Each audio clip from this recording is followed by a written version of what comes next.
Je lui fais un massage. Les épaules, le dos, la partie la plus exubérante de ses attraits, tout y passe. Moi, avec mon ardeur toute prête, il n'y a pas moyen qu'on en reste là. Tu vas prendre cher, mon amour.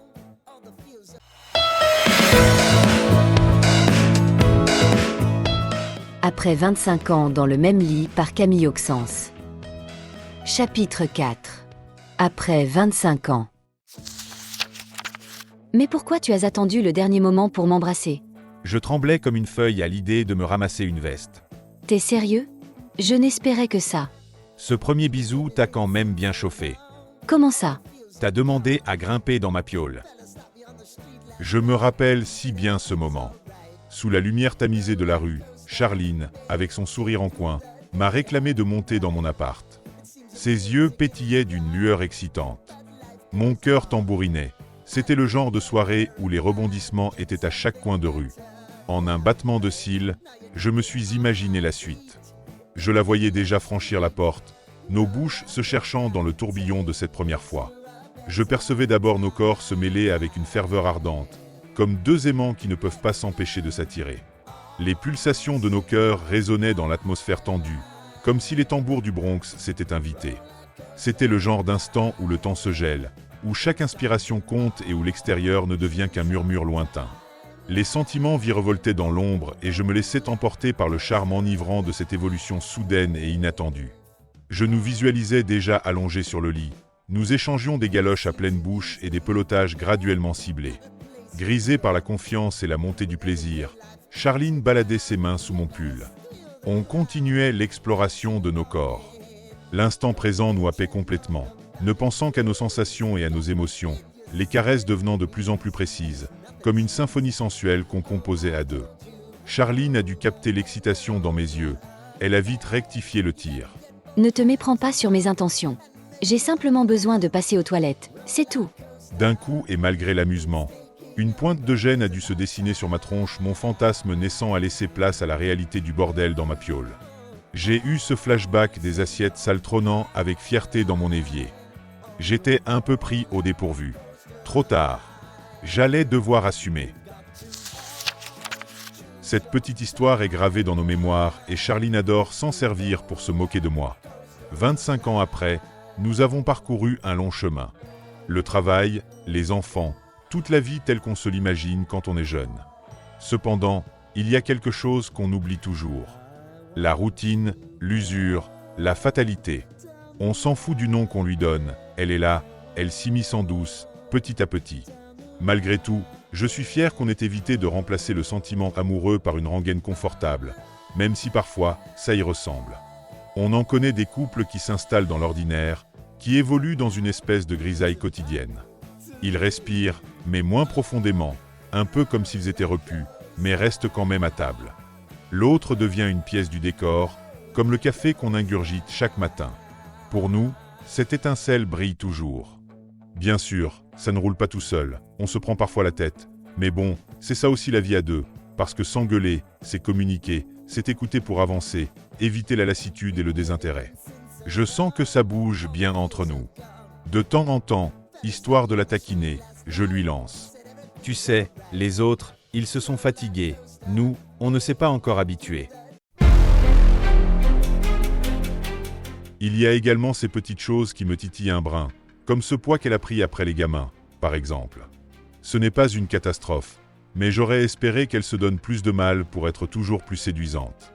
Je ne demandais pas des miracles, juste de l'attention à la balance. J'ai beau lui en parler avec finesse de temps en temps, elle en rigole, cette diablesse de Charline. Je finis par penser que peut-être, c'est moi qui chipote un peu trop sur ces détails. Après tout, l'amour, ça devrait être comme un bon vin, à déguster sans trop se tracasser sur la couleur des grains de raisin. Franchement, elle n'est pas trop prise de tête.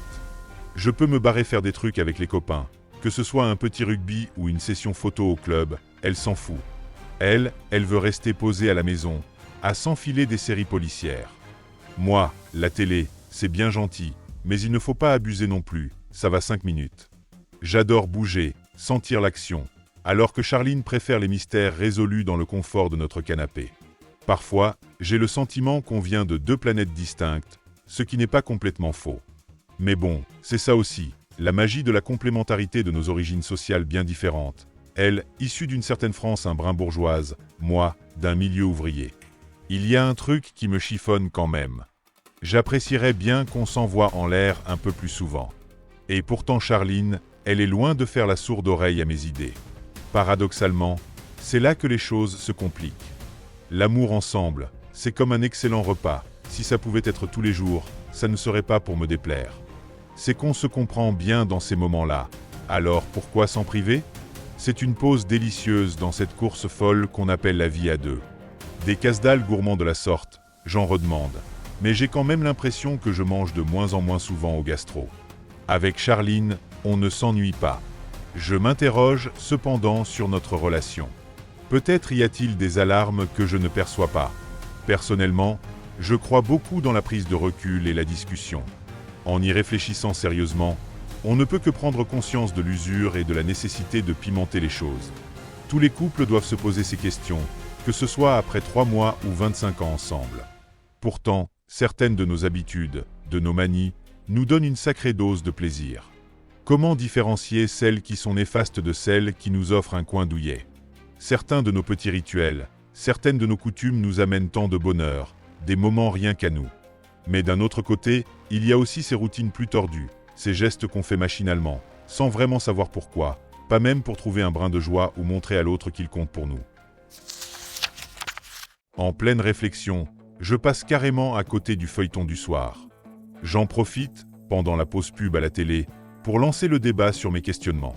Alors qu'on a l'habitude de se marrer comme des baleines, là, calés, côte à côte, on se la joue sérieux dans la discussion. Tu crois qu'on saurait si la routine s'était mise entre nous ? On se rend vite compte qu'il y a une flopée de signaux qu'on fait mine d'ignorer.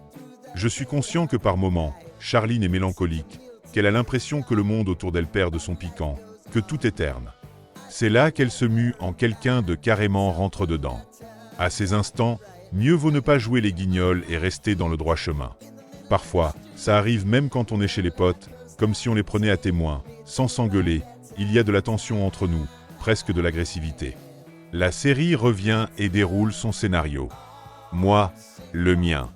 Avec l'agent Derek Morgan, nous allons lever le voile du mystère et nous sommes parés à dégainer notre arme pour mener à terme notre projet. Charline ne lâchera pas la sienne, la télécommande, tant qu'elle ne saura pas qui est l'assassin. J'en fais un très bon, moi, de coupable. Je veux bien qu'elle me passe les menottes et tout avouer. J'ai beau être un type persévérant. À cet instant, j'aimerais connaître le dénouement, juste pour que ce soit fini et que je puisse attaquer. Sans même attendre le générique, je me lève d'un bond et j'entraîne Charline sans chichi dans la chambre. Comme d'habitude, je la couvre de baisers, explorant chaque coin de sa peau, descendant lentement jusqu'à ses seins, son ventre est bien plus bas encore. J'ai le sentiment que les souvenirs de nos premiers émois ont réveillé en elle une soif de sensualité. Fidèle à sa routine, elle se remet face au matelas, comme pour me lancer une invitation à démarrer par des massages avant de passer à l'étape ultime. Elle ferme ses jolis yeux, je dépose doucement mes mains sur elle. On dirait qu'elle se laisse emporter par le plaisir. Néanmoins, son corps semble évoluer entre deux univers, l'un chargé d'excitation, l'autre de somnolence nocturne. Une bataille prend forme, une lutte intérieure entre son désir que j'imagine en ébullition et sa foutue envie profonde de sommeil qui la guette. Je lui fais un massage érotico-tantrique Nuru digne de, je ne sais pas quoi, mais digne quand même. Les épaules, l'épine dorsale, la partie la plus exubérante de ses attraits, tout y passe. Je suis là, à manœuvrer mes mains expertes comme un chef d'orchestre dirige son premier violon. Alors qu'on est en plein rodéo sensuel, moi et ma belle, je me penche sur elle et je la vois réprimer un bâillement. À la vache, sérieux, c'est une putain de situation. Parfois, ça fout vraiment les boules. Moi, avec mon ardeur toute prête, il n'y a pas moyen qu'on en reste là. Je la masse avec fougue, je mets le paquet, j'alterne entre caresses et baisers. Je descends, je remonte et je lui balance doucement à l'oreille. Tu vas prendre cher, mon amour. Merci d'avoir écouté ce chapitre. N'oubliez pas de mettre un pouce bleu et de vous abonner pour ne pas rater la suite des aventures de Charline et Clarence. Et si vous avez des questions, envie d'échanger ou de connaître davantage nos héros, laissez-moi un commentaire, j'adore vous lire. Enfin, si vous préférez, vous pouvez continuer la lecture sur Wattpad.